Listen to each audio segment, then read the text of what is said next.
Episódio 10, Rita e eu. Alô! E aí, tudo bom, gente? Bom, depois de muita troca, participações e vários aprendizados, hoje a gente encerra a temporada Homem-Pausa. Durante essas 9 semanas foram quase 300 minutos de pausa. Sabe o que dá isso mais ou menos? Umas 5 horas refletindo e debatendo sobre essa palavrinha tão complexa, masculinidades. Mas já é um começo, né? Até porque isso é papo, para uma vida inteira, gente. E a minha proposta foi sempre, desde lá do Amor e Sexo, incluir os homens nessa conversa. E aqui nos Envergonha foi muito legal, porque eles toparam falar, se questionar e revisitar situações incômodas e delicadas. Foram relatos muito sinceros, fortes, corajosos, emocionantes. E como eu disse lá no começo de tudo, essa temporada tinha um endereço certo, os meus filhos, João e Francisco. Por isso, toda semana eu dei o play no podcast e a gente ouviu juntos essa temporada todinha. E no final de cada episódio, a gente trocava uma ideia rápida. E foi muito legal observar eles ligando os pontos do que eles ouviram no podcast com o que eles vivem no dia a dia. Vários insights, viu? E eu fico muito satisfeita de poder ajudar a pavimentar mais um pouco essa estradinha que está só começando. O assunto lá em casa é tão presente, gente, que eles já sabem identificar um comportamento machista, racista ou mesmo homofóbico. São meninos sensíveis, amigos de meninas desde sempre, desde criancinhas, e ainda brincam e se divertem como crianças.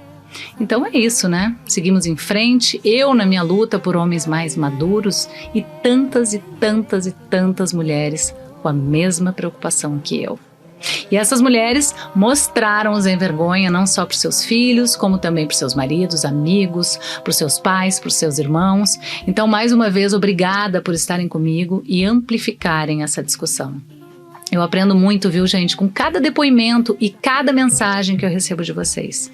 Fora aquelas trocas de olhares cheias de empatia quando a gente se encontra por aí. A gente sabe, né? Bom, hoje eu trouxe para essa conversa uma das pessoas que mais me ensina e que eu considero um farol de lucidez. Quando eu estou em dúvida sobre alguma coisa, é a ela que eu recorro. Assistindo aos vídeos que ela faz, ou mesmo mandando aquele zap assim. E aí, dá uma luz. Com vocês, essa gênia que eu posso chamar de amiga, Rita Von Hunt. Obrigada, querida, por estar ao meu lado nessa e em tantas outras. Isso. Amiga, primeiro agradecer, tô muito contente. Quando recebi o convite, fiquei super contente. Quando soube que poderia ser assim, tete a tete ao vivo, imagina. Nossa, tô muito feliz também que você agora tá a um carro de distância. Meu amor, queria que você contasse aqui para quem ainda não teve o privilégio de te conhecer. Quem é você para além dessa drag vintagista, chiquérrima? Para além da professora de humanas. Então, quem eu sou? Eu sou uma professora, né? Eu trabalho numa área de arte e educação. Eu tenho um trabalho como de cunho artístico e um trabalho de cunho de pesquisa e de educação popular, né?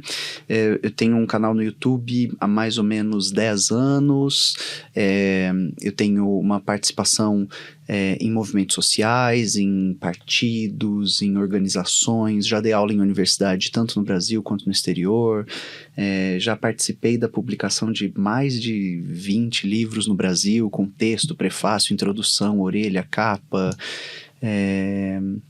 e eu trabalho com uma área chamada estudos culturais, né? Essa é a minha área de pesquisa, por assim dizer, né? De atuação majoritária.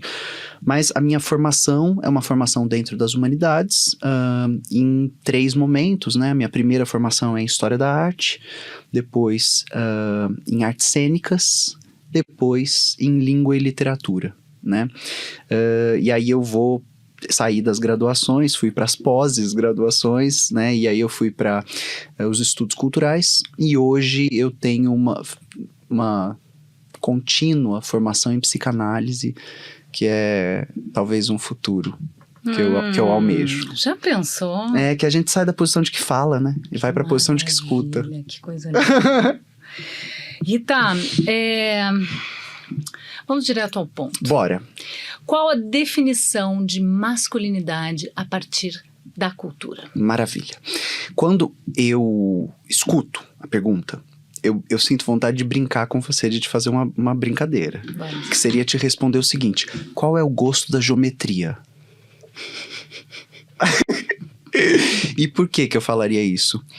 Porque a pergunta, ela tem um problema fundamental. Que a gente pense que existe a cultura no singular. Claro. E não há a cultura. Claro. Né? Então, para quem nos ouve, nos escuta, nos assiste, quando a gente está falando de cultura, a gente está falando da capacidade humana de cultivar. Se o ser humano cultivou, é cultura. Cafeicultura, o cultivo do café. Apicultura, das abelhas. Agricultura, do solo, do campo, da terra.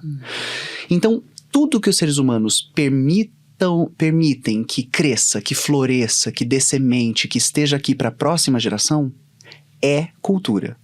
Então você está dizendo, a partir de qual cultura? Perfeito. Essa seria a pergunta. Perfeito. E que a gente seja capaz de entender que, será que é possível falar em masculinidade na Índia dos textos da antiguidade?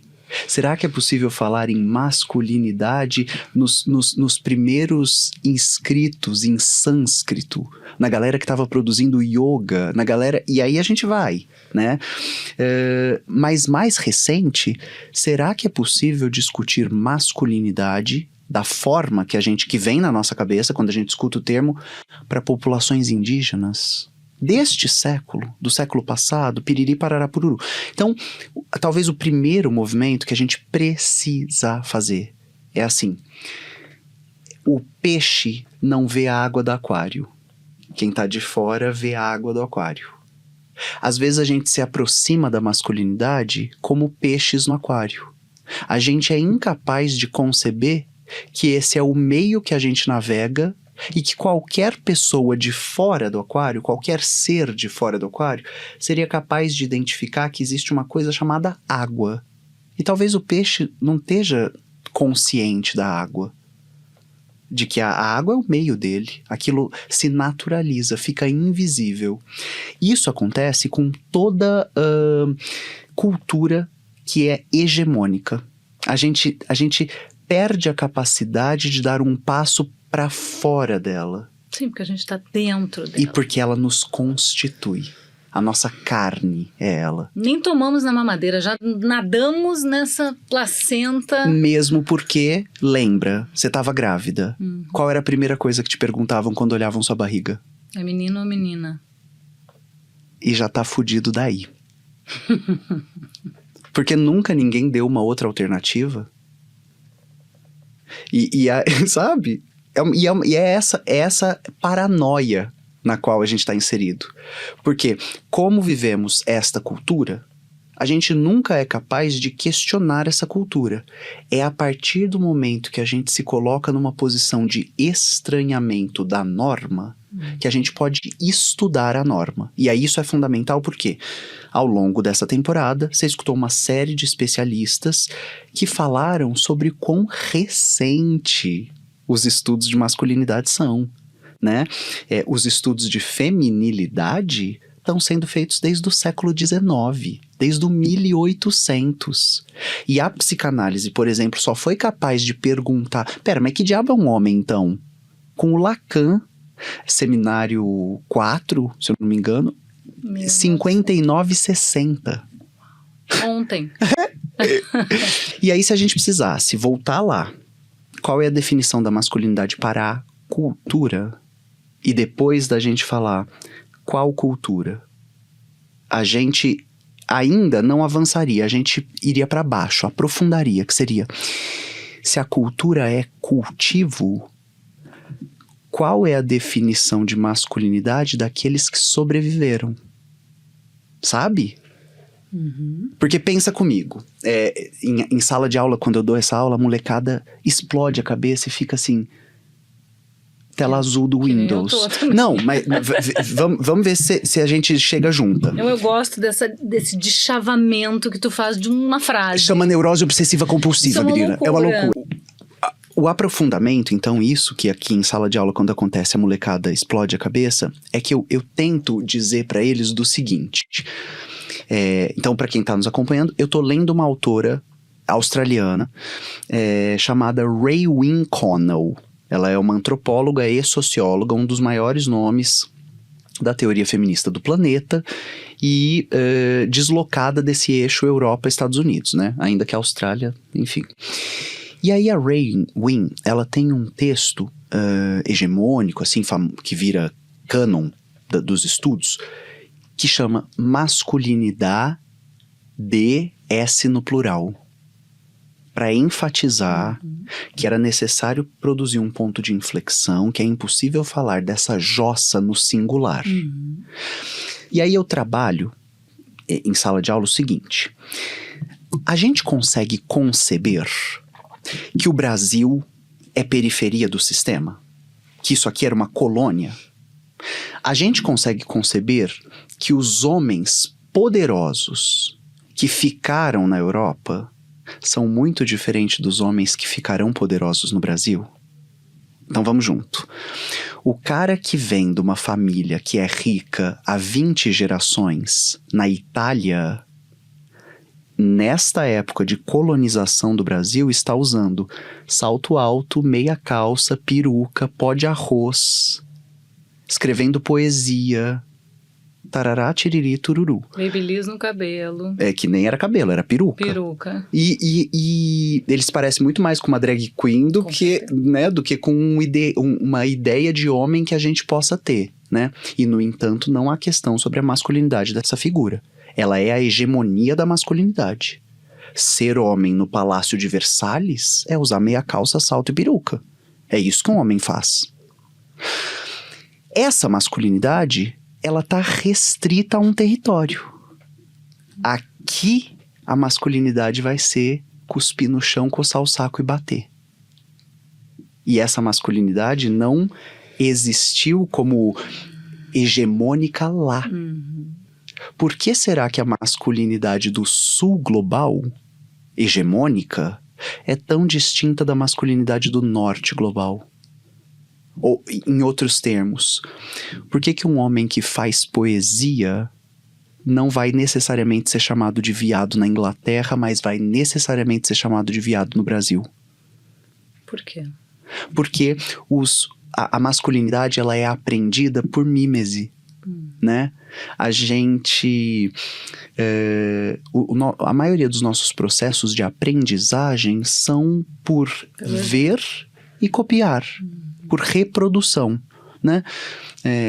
Nas artes a gente estuda isso, né, à torta e à direita. A gente olhava para a natureza. Na engenharia estuda-se isso, né? Muitas das nossas soluções tecnológicas vieram da observação da natureza, né? O Isaac Newton vai formular a sua teoria a partir da observação da natureza. Os cientistas faziam isso, né? Bom, as masculinidades que aqui estavam disponíveis na periferia do capital, nas colônias, eram outras masculinidades que iriam sobreviver ou ser extinguidas. Então, as masculinidades indígenas eram quantas milhares de milhões? Porque quando os portugueses chegaram aqui, quantos povos indígenas existiam, de quantos troncos linguísticos, com quantos rituais de passagem da vida infantil para a vida adulta, com quantos arranjos de casamento, com quantas orientações sexuais, mas eles foram dizimados. Vestimentas, pinturas. E eles foram dizimados. Então, uma masculinidade sobreviveu. Aqui no sul global, a que mata. Essa é a que sobrevive. E ela vai se estabelecendo como espelho. Agora, seria muito simples se o processo de espelhamento fosse sempre igual. Bom, o espelho está aqui, eu estou aqui. A coisa é que no processo do espelhamento também tem um caminho de abertura para a agência do sujeito. Ou seja, eu lembro de ouvindo o podcast do depoimento do Rodrigo. Quando ele diz, tinha esse espelho aqui chamado pai. eu olhei e falei, quero ser outro. O espelhamento não precisa ser a mímese. Pode ser a caricatura, pode ser a subversão, pode ser o confronto, pode ser o jogo de espelhos pode produzir a distorção da figura. Tem um lugar de agência pro sujeito. Você não precisa ser igual seu tio, seu primo, seu pai, né? Mas você será em contrapartida de. A sua masculinidade é sempre construída a partir do que tá passando na TV, do que você tá vendo no TikTok, do que você tá ouvindo na rádio, do que você tá vendo no shopping, do que você tá vendo no cinema pornô, do que... Tarará, tarará, tarará. E aí você vai como uma embarcação, você vai navegando, você vai deslocando, você vai... Agora, tem momentos que o sujeito solta a âncora e fala, isso aqui produz uma noção estável pra mim de homem. Isso aqui... E aí é onde a gente costuma ter problemas. É quando a gente se recusa a fazer passagem. É quando a gente se recusa a entender que a vida é fluxo, é passageira. Que, sei lá, a gente, nessa conversa a gente tá falando sobre gênero, sobre masculino. Mas imagina se a gente estivesse falando sobre século XXI, 2020 e tantos, naturalizamos que envelhecer tá errado. Naturalizamos que é normal encher a cara de ácido. Naturalizamos que é normal paralisar todos os seus músculos que produzem ruga. E aí quem envelhece é o não natural. Porque natural é combater o envelhecimento. Anti-age. A mesma coisa aconteceu com a masculinidade. Como ela não é natural, ela não vem da natureza, né? Porque, vamos pensar, se a masculinidade fosse natural, algo aprendido da natureza, quantos animais têm comportamento sexual homossexual? Quantos animais as fêmeas são dominantes e líderes? Então vamos lá, eu vou aprender a ser o que é ser homem com o leão. Matar as crianças, que não são minhas, e deixar que as mulheres liderem e comandem. Então não tem nada de natural na masculinidade, ela é uma construção. E aí, agora eu acho que eu consigo te responder. Como eu diria que a definição da masculinidade na cultura seria: a masculinidade é uma tecnologia de dominação.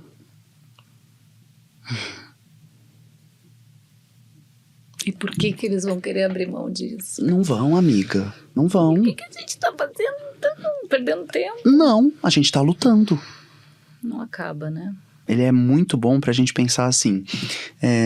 Por que será que tão poucas escolas podem inserir nos seus conteúdos programáticos formação em artes como obrigatória?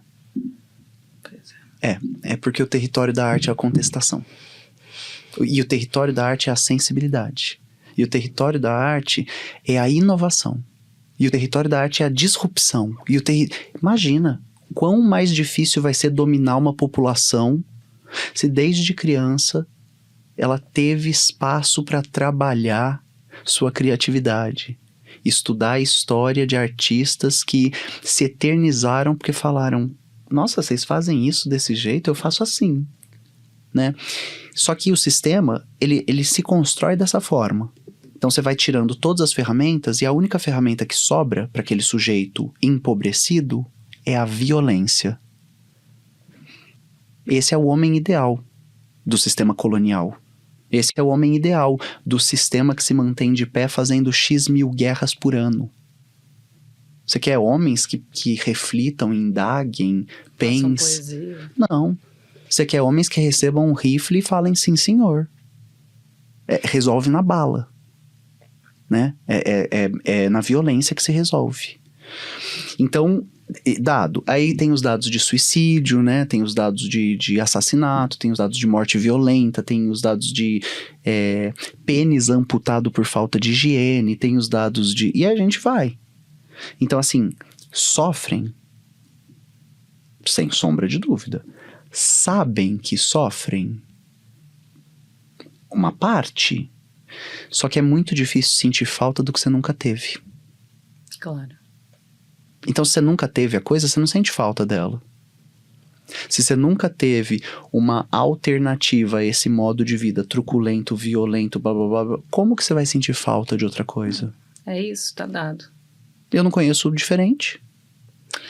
Você se lembra quando criança, em algum momento, algo que te chamou a atenção relacionado a essa masculinidade distorcida? Menina, na minha análise veio uma coisa poderosa, que é o seguinte, eu fiz 17, 18 e eu tava me lixando pra carteira de motorista. Assim, não poderia ligar menos. Você vai tirar carta? E eu tava assim, sei lá, gente, carta aqui. Pra quê? Pra quê? Tem ônibus, tem metrô, tem táxi. Eu sou da época que não tinha carro de aplicativo.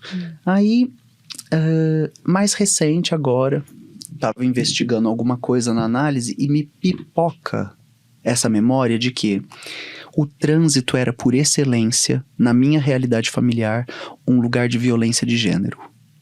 Todo homem que sentava atrás de um volante passava a emitir o discurso: vagabunda, Dona Maria, volta pra casa, tinha que ser mulher, deve ser um viado filha da puta.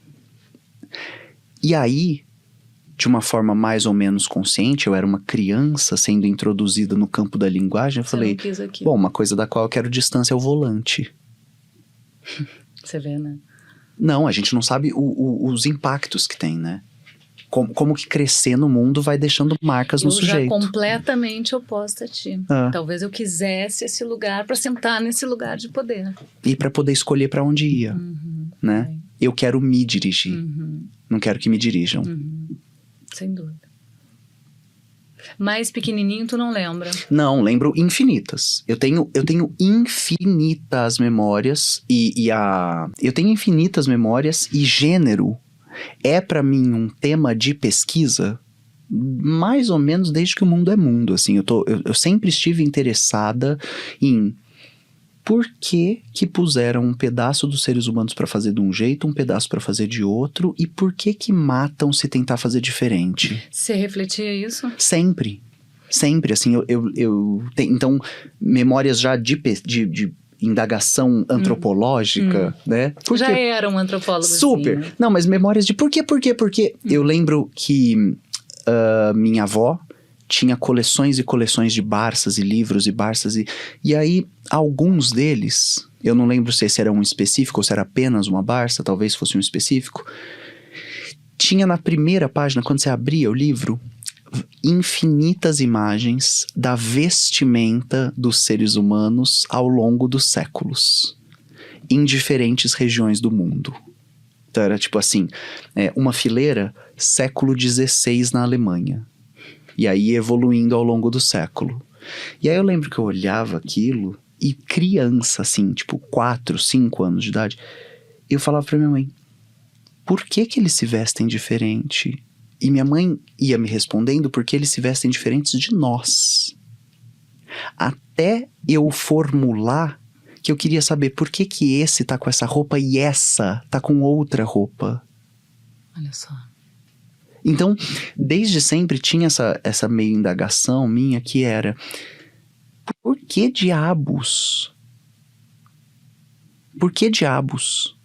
tem uma barra separando? E eu nunca fui capaz de entender, assim.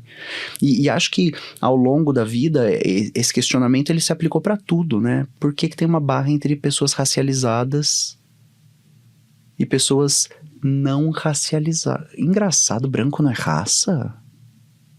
É a norma. Entre indígenas e não indígenas. Então a população originária da Inglaterra não era indígena. Sabe? Então eu sempre tive a ideia de entender onde que a barra é erguida, onde que ela é feita, como ela é mantida e quem pinta ela de invisível pra ninguém ver que ela tá ali. Isso sempre me interessou. Chegaram a te falar isso, não pode, não faça isso? A vida toda. A vida, ainda que... Você foi criado pela sua mãe? Pela minha mãe, pela minha avó, pelo meu avô, uma série de figuras, sim.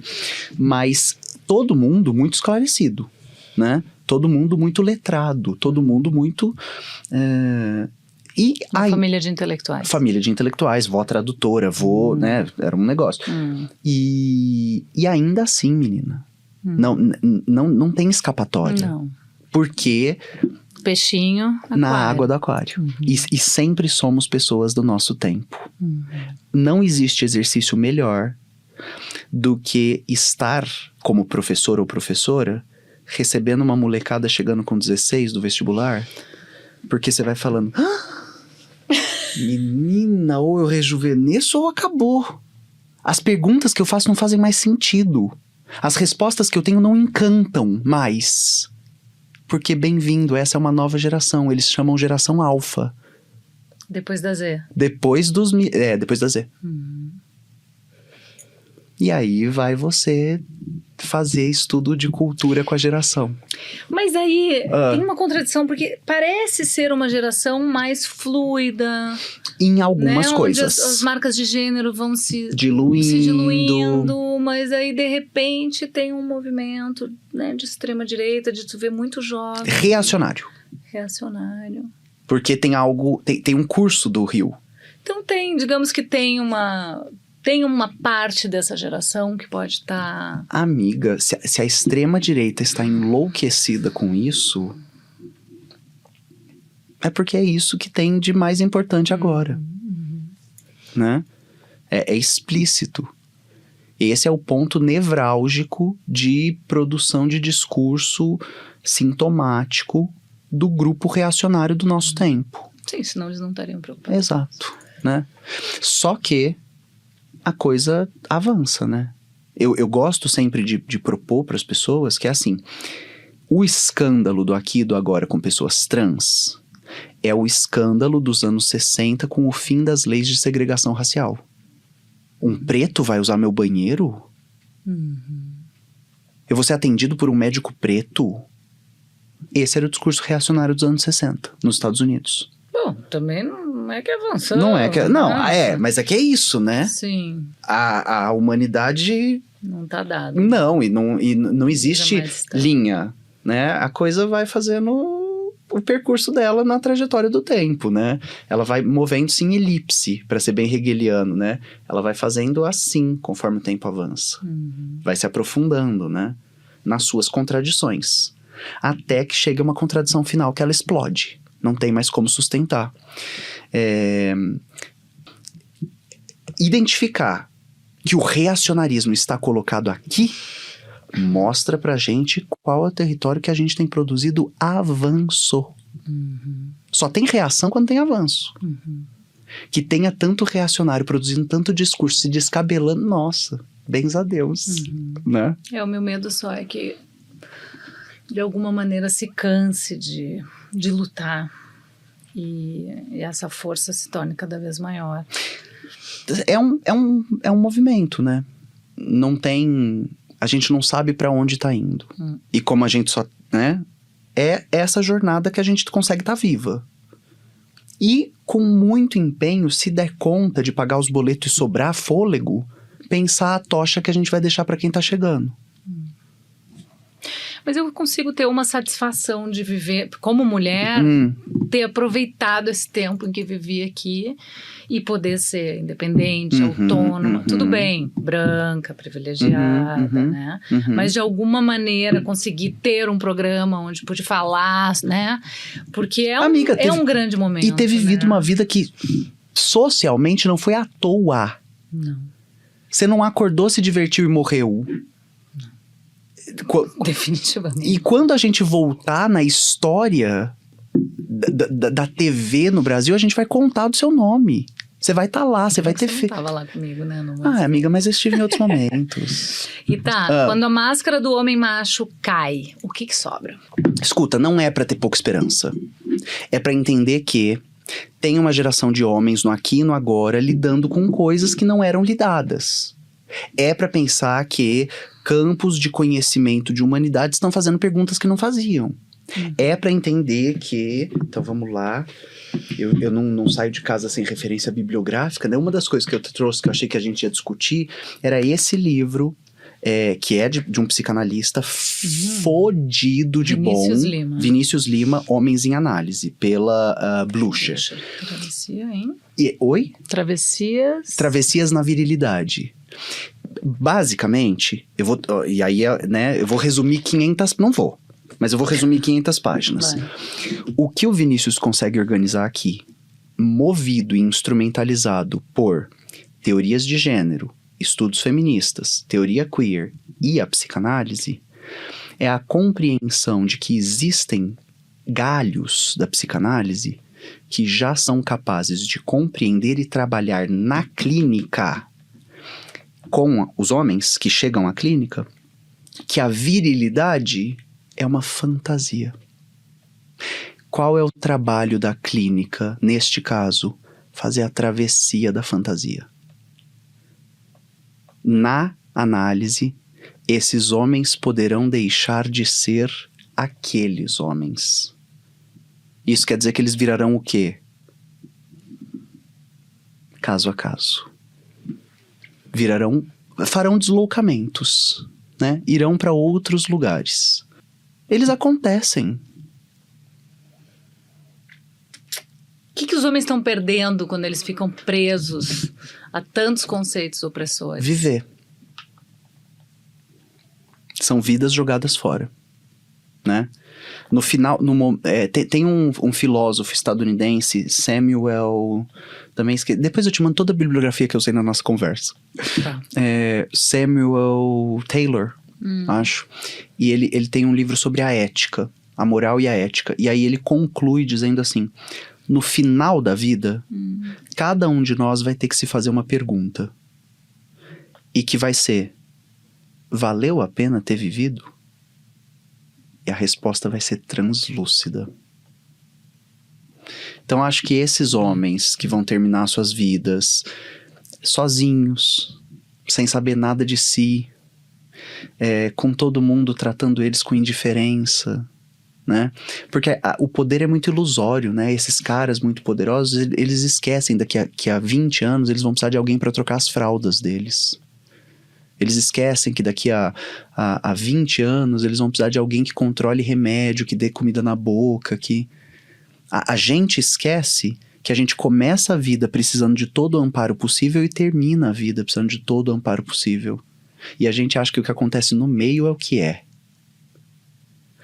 Então, acho que esses homens que eles viveram a vida toda muito aderidos à ideia do poder, né? Poder, power, palos, falo. Esses homens que viveram colados à ideia de falo... É isso mesmo? É. Uau. Falo vem de poder. A palavra, né? Uau. Etimologicamente. E esses homens que viveram colados a essa ideia vão ter que descobrir o que eles fazem quando o falo cair. Literalmente. Em alguns casos. O que tem de bonito na masculinidade que a gente mal consegue ver com todas essas outras manifestações negativas? O que tem de bonito na feminilidade? Sensibilidade. Não é feminina. É humana. Capacidade, ter empatia. Humano. O que tem de bonito na masculinidade? Nada, joga essa merda fora.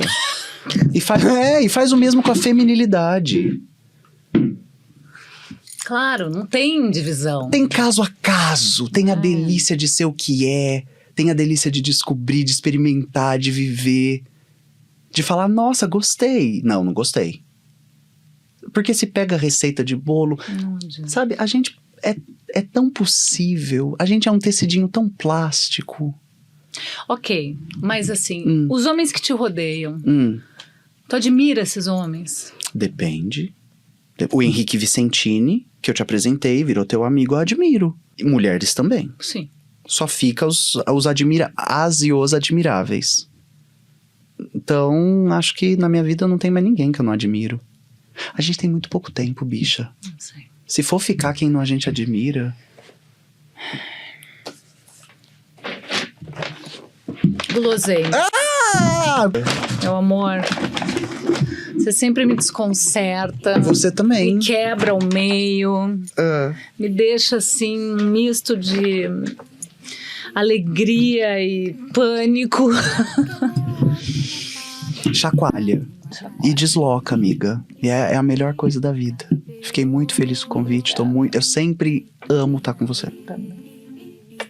Nosso tempo está acabando. Eu quero agradecer imensamente ao Iguatemi por receber a gente nesse estúdio. E olha, assistam Rita Von Hunt no Tempero Drag no YouTube. Uma verdadeira aula, uma inspiração. Ela faz vídeos maravilhosos e dá para a família inteira.